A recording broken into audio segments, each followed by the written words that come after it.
Hello everybody. पिछले video में हम लोग force and law of motion के एक्सरसाइज के क्वेश्चन नंबर 1 to 9 देखे थे। चलिए हम इस एक्सरसाइज को फिनिश करते हैं और क्वेश्चन नंबर 10 to 18 सॉल्व करते हैं। क्वेश्चन नंबर 10 है, using a horizontal force of 200 newton we intend to move a wooden cabinet across a floor at constant velocity. What is the friction force that will be exerted on the cabinet। Basically इस question में बोल रहा है कि अगर कोई लकड़ी का सामान है और उस पे 200 न्यूटन का फोर्स लग रहा है और वो कांस्टेंट वेलोसिटी के साथ मूव कर रहा है, तो फ्रिक्शनल फोर्स कितना लगेगा उस वुडन कैबिनेट पे। देखिए, न्यूटन के थर्ड लॉ के हिसाब से एक्शन इक्वल टू रिएक्शन होता है। मतलब अगर हम किसी वुडन कैबिनेट को फोर्स लगा के मूव कर रहे हैं तो अपोजिट में भी उतना फोर्स लगेगा। वुडन कैबिनेट को फोर्स लगाने में 200 न्यूटन लग रहा है, अपोजिट उस वुडन कैबिनेट पे जो फ्रिक्शनल फोर्स लगेगा वो भी 200 न्यूटन होगा। बेसिकली न्यूटन का थर्ड लॉ कहता है एक्शन इक्वल टू रिएक्शन। अगर हम वुडन कैबिनेट पे 200 न्यूटन का फोर्स लगाएंगे तो फोर्स जो उसको अपोज करेगा वो भी 200 न्यूटन का फोर्स लगेगा, न्यूटन के थर्ड लॉ के हिसाब से। नेक्स्ट क्वेश्चन है, न्यूमेरिकल है, चलिए इसे देखते हैं। Two object each of mass 1.5 kg are moving in the same straight line but in opposite direction. The velocity of each object is 2.5 meter per second before the collision, during which they stick together. What will be the velocity of the combined object after collision? देखिए question में दिया हुआ है कि दो object हैं, दोनों का मास इक्वल है। एक लीजिए m1 इक्वल टू 1.5 kg लिख लीजिए और m2 भी लिख लीजिए। m2 हो जाएगा 1.5 kg क्योंकि दोनों इक्वल मास हैं। फिर बोल रहा है इसमें ये मूव कर रहे हैं सेम स्ट्रेट लाइन पे लेकिन अपोजिट डायरेक्शन में। वेलोसिटी दोनों भी इक्वल है। वेलोसिटी अगर आप लिखेंगे इनिशियल वेलोसिटी, देखिए कोलिजन के पहले दिया है, कोलिजन के पहले 2.5 मीटर पर सेकेंड के हिसाब से चल रहे हैं। u1 जो है ये 2.5 मीटर पर सेकेंड है और u2 ये भी 2.5 मीटर पर सेकेंड है, लेकिन ये नेगेटिव में हो जाएगा क्योंकि ये अपोजिट डायरेक्शन में मूव कर रहा है। अगर ये एक ऑब्जेक्ट ऐसे चल रहा है तो दूसरा ऑब्जेक्ट इस डायरेक्शन में आ रहा है, इसलिए इसकी साइन नेगेटिव हो जाएगी। पूछ रहा है इसकी कंबाइन कोलिजन के बाद इसकी वेलोसिटी क्या होगी। देखिए हम जानते हैं law of conservation of momentum के हिसाब से m1 u1 plus m2 u2 is equal to m1 v1 plus m2 v2। यहां पे देखिए कंबाइन वेलोसिटी पूछ रहा है, मतलब m1 u1 plus m2 u2 is equal to m1 plus m2, और ये कंबाइन वेलोसिटी पूछ रहा है तो यहां इसको निकालना है, यही निकालना है। अब इसमें वैल्यू पुट कर दी, m1 है 1.5 इंटू u1 जो है 2.5 प्लस m2 है 1.5 और u2 है minus 2.5 equal to m1 plus m2 है 1.5 प्लस 1.5 इंटू v। इसको सॉल्व करेंगे 1.5 इंटू 2.5 आ जाएगा आपका 3.75, और ये देखिए 1.5 इंटू 2.5 ये माइनस में है तो ये आ जाएगा माइनस 3.75। ये ऐड करेंगे तो 3v आ जाएगा, ये कैंसिल हो जाएगा, 0 इक्वल टू 3v हो जाएगा। तो वेलोसिटी क्या आ जाएगी इसकी 0 मीटर पर सेकेंड, यही आंसर हो जाएगा। दोनों के मास को अगर ऐड कर देंगे तो कोलिजन के बाद वेलोसिटी क्या हो जाएगी 0 मीटर पर सेकेंड, यही आंसर है, नोट कर लीजिए। नेक्स्ट क्वेश्चन है, according to the third law of motion when we push on an object the object pushes back on us with an equal and opposite force. If the object is a massive truck parked along the roadside it will probably not move. A student justifies this by answering that the two opposite and equal forces cancel each other. Comment on this logic and explain why the truck does not move. देखिए इस question में बोल रहा है कि Newton का third law होता है एक्शन इक्वल टू रिएक्शन। हम किसी बॉडी पे जितना ही फोर्स लगाएंगे उधर से उतना ही फोर्स लगेगा। अगर कहीं एक रोड के किनारे ट्रक खड़ी हुई है और एक स्टूडेंट जो है फोर्स लगा रहा है ट्रक को धक्का देने के लिए, तो ट्रक क्यों नहीं मूव करती है। दरअसल जो स्टूडेंट ट्रक पे फोर्स लगाएगा तो ट्रक भी उस पे फोर्स लगाएगा इक्वल, वो कैंसिल हो जाता है। ट्रक के पास जो फोर्स ऑफ फ्रिक्शन है ट्रक के रोड पे खड़ा होने की वजह से जो टायर और रोड के बीच में जो फ्रिक्शन लगता है वो बहुत ज्यादा रहता है, जितना कि लड़का फोर्स लगाता है। इस वजह से ट्रक मूव नहीं करती है। मान लीजिए अगर कोई लड़का 200 न्यूटन का फोर्स लगा रहा है उस पर, लेकिन ट्रक की कैपेसिटी है कि 2000 न्यूटन के ऊपर फोर्स लगेगा तब मूव करेगा। इसी वजह से ट्रक मूव नहीं करती है, क्योंकि लड़का जो ट्रक पे फोर्स लगाता है वह ट्रक के द्वारा जो फ्रिक्शनल फोर्स लगता है उससे बहुत कम रहता है। ट्रक के पास फोर्स ज्यादा रहता है, स्टूडेंट के पास फोर्स कम रहता है, इसलिए ट्रक मूव नहीं करते। नेक्स्ट 13 है, hockey ball of mass 200 gram travelling at 10 metre per second is struck by hockey stick so as to return it along its original path with the velocity of 5 meter per second. Calculate the magnitude of change of momentum occurred in the motion of the hockey ball by the force applied by the hockey stick. देखिए hockey ball है, अगर किसी hockey से एक ball को hit किया जा रहा है, ये इस डायरेक्शन में जा रहा है, फिर उधर से हिट किया जाएगा तो फिर इसके अपोजिट डायरेक्शन आ रहा है, इसी पे बेस ये न्यूमेरिकल है। चलिए करते हैं इसको। हॉकी बॉल की मास कितनी दी हुई है? 200 ग्राम। 200 ग्राम को इसको केजी में 200 ग्राम को केजी में कन्वर्ट कीजिए तो 200 अपॉन 1000 हो जाएगा, मतलब 0.2 केजी हो जाएगा। हॉकी देखो एक तरफ से मारने पे इसकी स्पीड जो है 10 मीटर पर सेकेंड है, और वही जब उधर से हिट किया जाता है आगे से तो इसकी स्पीड जो हो जाती है 5 मीटर पर सेकेंड। देखिए ये इधर से हिट करने पे जा रहा है, इधर से 5 मीटर पर सेकेंड आ रहा है, ये नेगेटिव में हो जाएगा क्योंकि ये इसके रिस्पेक्ट में अपोजिट डायरेक्शन में है। Change in momentum hockey ball का पूछ रहा है। मोमेंटम क्या होता है? पी से डिनोट करते हैं momentum equal to M V. Change in momentum क्या हो जाएगा? m1 v1 minus m2 v2। यहां देखो मास जो है ये कॉमन है तो m v1 माइनस v2 हो जाएगा। मास दोनों में इक्वल ही है, तो मास कितना है इसका? 0.2। v1 माइनस v2 कितना हो जाएगा? v1 कितना है? 10 माइनस v2 कितना है? ये 5 है, तो 0.2 ये 10 और प्लस 5 हो जाएगा, तो 0.2 इंटू 15, तो ये कितना हो जाएगा? 3, और मोमेंटम का यूनिट होता है केजी मीटर पर सेकेंड। यही आपका आंसर हो जाएगा, 3 केजी मीटर पर सेकेंड इसका आंसर हो जाएगा। नेक्स्ट क्वेश्चन है, a bullet of mass 10 gram travelling horizontally with a velocity of 150 metre per second strike a stationary wooden block and come to rest in 0.3 second. In 0.03 second, calculate the distance of penetration of the bullet into block.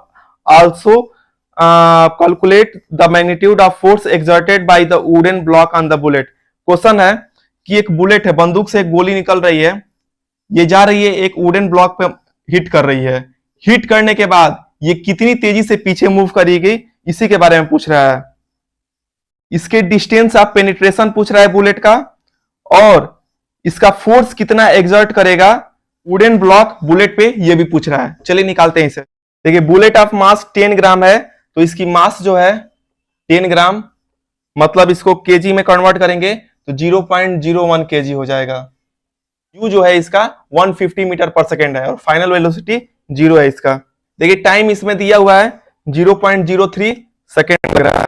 और देखिए हमें क्या निकालना है? Calculate the distance of penetration of the bullet into the block. कितने distance वो wooden block में छेद करके गया है उसको निकालना है। डिस्टेंस को जैसे डिनोट करते हैं, ये डिस्टेंस हमें निकालना है। फोर्स कितना लगा रहा है वुडन ब्लॉक बुलेट पे, ये भी निकालना है। देखिए ये डाटा हमें दिए हुए हैं, पहले हम एक्सीलरेशन निकाल लेते हैं। देखो v equal to U plus T होता है। v आपका 0 है, u जो है आपका 150 है, a इंटू टी आपका कितना दिया हुआ है 0.03, तो ये हो जाएगा आपका -1/3 इक्वल टू 0.03 a, तो ये हो जाएगा आपका 150/3 इंटू 100 इक्वल टू a, ये माइनस में ये 50 हो जाएगा। तो ये एक्सीलरेशन जो है आपका -5000 मीटर पर सेकेंड स्क्वायर आ रहा है। ये जो माइनस साइन आ रहा है, माइनस साइन डिनोट करेगा कि बुलेट की वेलोसिटी क्या हो रही है, डिक्रीज हो रही है। देखिए अब हमको यस निकालना है, यस मतलब डिस्टेंस। हम एक मोशन का फार्मूला जानते हैं, v square minus U square equal to 2as। v square क्या है यहाँ पे, v यहाँ पे 0 है, u स्क्वायर यहाँ पे है 150 का स्क्वायर इक्वल टू 2, एक्सीलरेशन आपका दिया हुआ है -5000 इंटू यस आपका निकालना है डिस्टेंस। ये हो जाएगा आपका 150 का स्क्वायर हो जाएगा आपका ये 22500, यहाँ पे माइनस पहले है, ये इसको मल्टीप्लाई करेंगे तो माइनस 10,000 हो जाएगा इंटू यस, ये माइनस माइनस प्लस हो जाएगा। यस आपका क्या हो जाएगा 22500 अपान 10,000, 2 जीरो से जो 2 जीरो कैंसिल हो जाएगा, ये आपका 2.25 मीटर, इतना ही डिस्टेंस बुलेट जो है वुडन ब्लॉक में होल की है। ये आपका एक आंसर हो जाएगा। इसमें एक और क्वेश्चन है कि वुडन ब्लॉक जो है कितना फोर्स एक्सर्ट कर रहा है बुलेट पे। तो देखो फोर्स इक्वल टू क्या होता है, मास इंटू एक्सीलरेशन। मास कितना है, मास जो है आपका 0.01 है, एक्सीलरेशन आप निकाले यहाँ पे 5000, तो कितना हो जाएगा ये 50 न्यूटन, यही फोर्स एक्सर्ट करेगा, यही आंसर हो जाएगा। दो इसमें निकालने थे, डिस्टेंस आपका 2.25 मीटर आ जाएगा और फोर्स जो है वो 50 न्यूटन आ जाएगा, यही है। नेक्स्ट क्वेश्चन है, an object of mass 1 kg travelling in a straight line with a velocity of 10 metre per second collides with and sticks to a stationary wooden block of mass 5 kg. Then they both move off together in a same straight line. Calculate the total momentum just before the impact and just after the impact. Also calculate the velocity of the combined object. Object का मास 1 kg है और wooden block का मास 5 kg है, तो m1 आपका हो जाएगा 1 kg और वुडन ब्लॉक जो m2 है ये आपका हो जाएगा 5 kg। ऑब्जेक्ट जो है ये मूव कर रही है, फर्स्ट ऑब्जेक्ट की इसकी वेलोसिटी हो जाएगी 10 मीटर पर सेकेंड। दूसरी ऑब्जेक्ट जो है रेस्ट में है तो इसकी वेलोसिटी हो जाएगी 0। टोटल मोमेंटम निकालना है just before the impact and just after the impact. हम जानते हैं law of conservation of momentum के हिसाब से m1 v1 plus m2 v2 is equal to m1 u1 plus m2 v2, ये दोनों इक्वल होते हैं। इसका मतलब यहां बिफोर वाला निकाल देंगे वही आफ्टर के बराबर होगा, क्योंकि कंजर्वेशन ऑफ मोमेंटम के हिसाब से कोलिजन के पहले का मोमेंटम और कोलिजन के बाद का मोमेंटम इक्वल होता है। चलिए कोई भी निकालते हैं हम इसमें से। कंजर्वेशन मोमेंटम के हिसाब से टोटल मोमेंटम जो होगा बिफोर कोलिजन, कोलिजन के पहले, टकराव के पहले, ये टोटल मोमेंटम आफ्टर कोलिजन जो बाद में टकराव होगा उसके बराबर होगा। तो कैसे करेंगे इसको, देखिए m1 v1 plus m2 v2 ये है। देखिए टोटल मोमेंटम क्या होता है, m1 v1 plus m2 v2 collision के पहले, ये दे रहा है कि दोनों जब कोलाइड कर रहे हैं तो एक साथ मूव कर रहे हैं। क्वेश्चन में दिया हुआ है कि कोलिजन के बाद then they both move off together in the same straight line, मतलब जब ये बॉडी m1 और m2 जब कोलाइड हो रहे हैं, मिल रहे हैं, टकराव हो रहे हैं, तो एक ही वेलोसिटी से दोनों मूव कर रहे हैं। ये स्टेटमेंट दिया है बुक में कि कोलिजन के बाद, कोलिजन जैसे हुआ मोमेंटम हुआ कोलिजन के पहले का, और कोलिजन के बाद ये दोनों बॉडी जो है एक वेलोसिटी के साथ मूव कर रहे हैं। इसमें वैल्यू पुट कर दीजिए, देखिए इसमें पुट कीजिए, m1 आपका 1 हो जाएगा, v1 आपका 10 हो जाएगा, प्लस m2 आपका 5 हो जाएगा, v2 आपका 0 हो जाएगा। m1 1 प्लस 5 ये v, तो ये 10 प्लस 0 10 इक्वल टू 6v, मतलब v इक्वल टू 10/6, मतलब 5/3 इसका 5/3 मीटर पर सेकेंड इसका आंसर हो जाएगा। 5/3 मीटर पर सेकेंड कोलिजन के बाद दोनों ऑब्जेक्ट एक साथ मूव करेंगे। देखिए इसमें मोमेंटम पूछ रहा है बिफोर कोलिजन चाहे आफ्टर कोलिजन के बाद, तो मोमेंटम हम निकाल दे रहे हैं, कोलिजन का मोमेंटम ऑफ ऑब्जेक्ट निकाल दे रहे हैं। क्या होता है m1 v1 plus m2 v2, यही m1 v1 m1 u1 plus m2 u2 हो जाएगा। m1 क्या है 1, वेलोसिटी 1 क्या है 10, मास सेकंड क्या है 5 और सेकंड की वेलोसिटी 0 है, मतलब 10 इसका हो जाएगा, यही 10 किलोग्राम मीटर पर सेकेंड, यही इसका मोमेंटम हो जाएगा। कोलिजन के पहले और कोलिजन के बाद भी यही होगा, क्योंकि लॉ ऑफ कंजर्वेशन के मोमेंटम के हिसाब से कोलिजन के पहले का मोमेंटम और कोलिजन के बाद का मोमेंटम इक्वल होता है। तो आपका आंसर हो जाएगा ये वेलोसिटी जो है 5/3 मीटर पर सेकेंड, कोलिजन के पहले 10 किलोग्राम मीटर पर सेकेंड और कोलिजन के बाद भी 10 किलोग्राम मीटर पर सेकेंड होगा। यही आपका आंसर है। नेक्स्ट क्वेश्चन है, an object of mass 100 kg is accelerated uniformly from a velocity of 5 meter per second to 8 meter per second in 6 seconds. Calculate the initial and final momentum of object. Also find the force exerted on the object. देखिए question में क्या दिया हुआ है, question में दिया हुआ है ऑब्जेक्ट है, उसका मास कितना है 100 kg है, उसको ऑसिलेट किया जा रहा है। तो इनिशियल इसको वेलोसिटी क्या है, initial velocity u equal to 5 metre per second है और final velocity v equal to 8 metre per second है। क्या निकालना है, इनिशियल मोमेंटम निकालना है और क्या निकालना है, इसमें फाइनल मोमेंटम निकालना है। क्वेश्चन में फाइनल मोमेंटम, इनिशियल मोमेंटम क्या होता है mu और फाइनल मोमेंटम mv। तो ये क्या हो जाएगा 100 इंटू 5 और ये क्या हो जाएगा 100 इंटू 8, तो ये क्या हो जाएगा 500, ये 800। यूनिट दोनों में लिख लीजिए केजी मीटर पर सेकेंड, इसका केजी मीटर पर सेकेंड। ये आंसर हो गया दोनों, ये आंसर 800, 500 और 800 आपका आंसर हो जाएगा। मोमेंटम की unit KG metre per second होती है। देखिए फोर्स भी पूछ रहा है, फोर्स का मैग्नीट्यूड, फोर्स क्या होता है मास इंटू ऑसिलेशन। ऑसिलेशन क्या होता है rate of change of velocity, मतलब final velocity minus initial velocity upon time. Mass कितना दिया है 100, u माइनस v, ये 8 माइनस 5 करेंगे तो क्या आ जाएगा 3 आ जाएगा, अपॉन टाइम कितना है, क्वेश्चन में दे रहा है 6 सेकंड में हो रहा है, 6 यहां पे रख दीजिए, 3 2 जा ये 50, मतलब 50 न्यूटन का फोर्स लग रहा है। नेक्स्ट क्वेश्चन है, Kiran and Rahul were riding in a motor car that was moving with a high velocity on an expressway when an insect hit the windshield and got stuck on the windscreen. Akhtar and Kiran started pondering over the situation. Kiran suggested that the insect suffered a greater change in momentum as compared to the change in momentum of the motor car because that of the motor car. Akhtar said that since the motor car was moving with a larger velocity, it exerted a larger force on the entirely new explanation said that both the motor car and the insect experienced the same force and the change in their momentum. Comment on this suggestion. Question में दिया हुआ है कि 3 दोस्त हैं, अख्तर, किरण और राहुल, वो expressway पे गाड़ी से मूव कर रहे हैं, कार से मूव कर रहे हैं। आगे से एक इंसेक्ट आता है, छोटा सा कीड़ा आता है और गाड़ी के शीशे पे टकरा जाता है, गाड़ी से टकरा जाता है। तो उसके बाद जो डिस्कशन हो रही है 3 दोस्तों के बीच में, देखिए क्या है, उसको बताना है कि सही है कि गलत है। किरण बोलता है कि insect suffered a greater change in momentum as compared to the change in momentum of the motor car.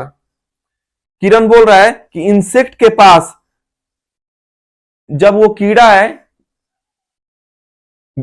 Car से टकराएगा और फिर वो टकरा के दूसरी डायरेक्शन में जाएगा, तो बोल रहा है किरण बोल रहा है कि इंसेक्ट जो है इंसेक्ट का जो मोमेंटम है वो बहुत ज्यादा चेंज हो जाएगा मोटर कार के हिसाब से, क्योंकि मोटर कार का भी मोमेंटम इंसेक्ट में ऐड हो जाएगा। ये ऐसा बोल रहा है, ये सही है कि नहीं है?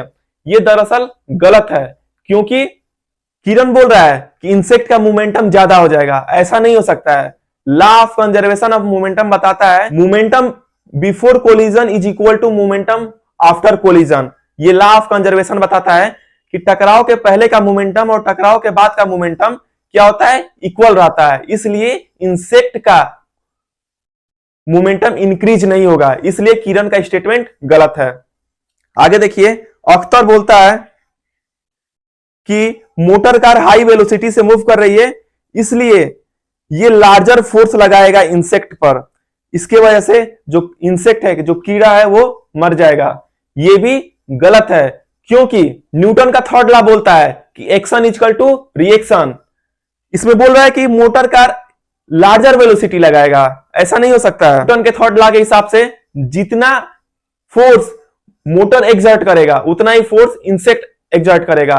एक्शन रिएक्शन के इक्वल होता है। इस वजह से यह भी स्टेटमेंट गलत है कि motor car larger force exert करेगा, वो इक्वल फोर्स एक्सर्ट करेगा। नेक्स्ट राहुल बोल रहा है कि both motor car and insect experience the same force and change in their momentum. वो बोल रहा है कि मोटर कार और इंसेक्ट दोनों सेम फोर्स और चेंज इन मोमेंटम दोनों सेम ही एडजस्ट करेंगे। ये सही है, क्योंकि न्यूटन के थर्ड लॉ के हिसाब से एक्शन इक्वल टू रिएक्शन। जितना फोर्स मोटर कार लगाएगा उतना ही फोर्स इंसेक्ट भी लगाएगा। और चेंज इन मोमेंटम, कोलिजन के पहले इनिशियल मोमेंटम इक्वल होता है फाइनल मोमेंटम के हिसाब से। इसी वजह से फोर्स जो होगा दोनों तरफ से सेम लगेगा, और मोमेंटम जो भी होगा इनिशियल मोमेंटम फाइनल मोमेंटम से इक्वल होगा। इसी वजह से जो राहुल का स्टेटमेंट है वो सही हो जाएगा, और किरण और अख्तर का स्टेटमेंट गलत हो जाएगा। नेक्स्ट क्वेश्चन है,